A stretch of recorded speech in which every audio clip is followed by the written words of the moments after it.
Dağılmış adam, dağılmış adam, daş daş ağlayır bu sessiz akşam.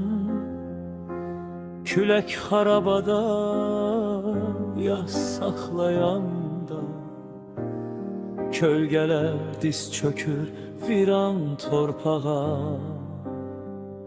Divarlar uçur, damlar yok olur, ocağın közü külə qarışır. Bir şəhər susaraq gözdən itir, dodaqda dualar yarımçıq qalır. Adam, səni unutmadık, biz qayıtdık. Toz basmış izlərə adımızı yazdık. Küçənə, daşına, hər yanı sazına, qanımız, canımız, andımızı bastık. Adam, səni unutmadık, biz qayıtdık.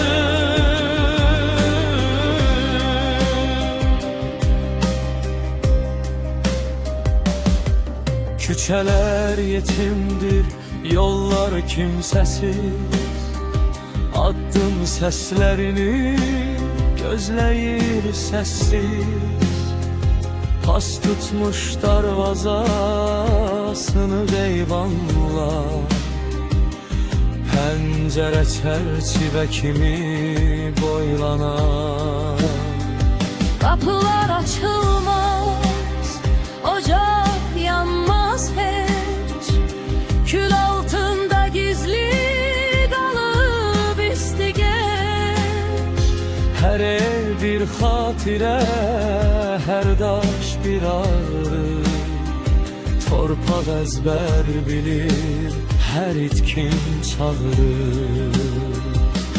Ağdam, səni unutmadık, biz qayıtdık. Toz basmış izlərə adımızı yazdık. Küçənə, daşına, hər yanı sazına, qanımız, canımız, andımızı bastık.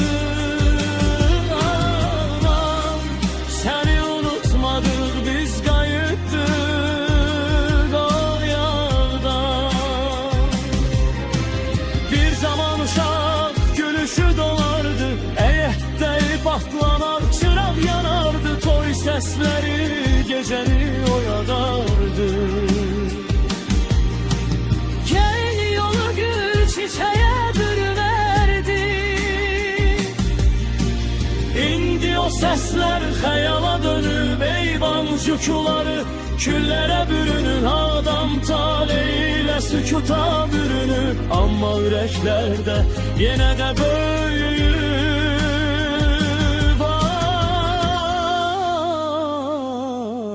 Ağdam.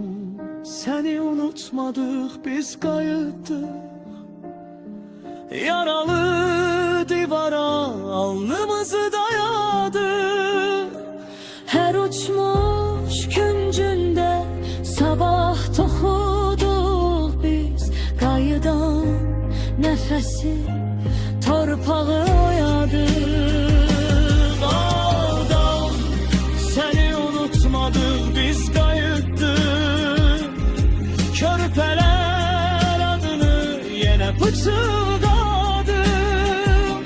Sen qara külündən yenidən doğulursan Ağdam, biz buradayız. Sənə qovuştuk Ağdam.